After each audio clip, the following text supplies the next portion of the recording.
नमस्कार मित्रों, अगर आप भी एक बेटी के पिता हैं तो ये वीडियो आपके लिए एंड तक जरूर देखना। हर एक बेटी को पिता को ये टेंशन होती है कि उसकी बेटी की शिक्षा और आने वाली शादी में लगने वाले पैसे की कैसे व्यवस्था होगी, क्योंकि नॉर्मली आजकल कोई शादी में 25 से 30 लाख रुपए खर्च होने लगे हैं। तो इसी समस्या के समाधान के लिए मैंने ये वीडियो बनाया है। LIC का एक प्लान जिसका नाम है कन्यादान पॉलिसी, जो LIC में जीवन लक्ष्य के नाम से जाना जाता है। इस प्लान में ऐसे फीचर्स हैं जो आपकी बच्ची की शिक्षा और उसकी शादी को गारंटीड कर देते हैं और सिक्योर्ड बना देते हैं। एक उदाहरण तौर पे मैं आपको समझा देता हूँ। जैसे किसी पिता की उम्र है 25 साल और उसकी गुड़िया की उम्र है 0 साल। उसने ये पॉलिसी ली 21 साल के लिए और सम एश्योर्ड रखा 10 लाख रुपए का। इसकी प्रीमियम देनी पड़ेगी उसको मात्र 18 साल ही। पॉलिसी चलेगी 21 साल तक, लेकिन प्रीमियम उसको 18 साल ही इसमें देनी है। 3 साल उसको प्रीमियम हॉलीडे दिया जाता है।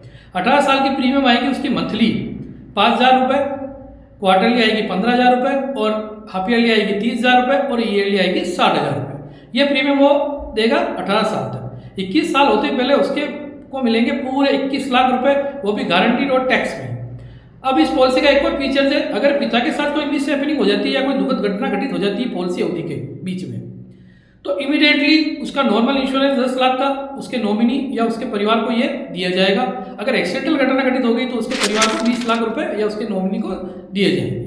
आगे की जितने भी किस्तें रह गई है वो सारी माफ हो जाएगी और प्लस उस गुड़िया के लिए आने वाले वर्षों में उसकी शिक्षा के लिए 21 लाख रुपए और दिए जाएंगे 21 साल तक। 21 साल होते ही पहले आपस उस मेच्योरिटी जो उसको मिलनी थी 21 लाख रुपए उसकी गुड़िया को या उसके परिवार को, जो भी उसका नॉमिनेशन होगा, उसको दिया जाएगा।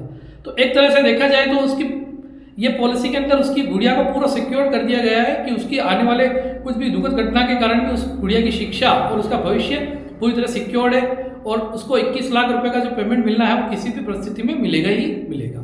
अगर इस तरह की पॉलिसी आप लेना चाहते हैं तो मुझे DM करें और अपने DM बॉक्स में लिखें कन्यादान। धन्यवाद।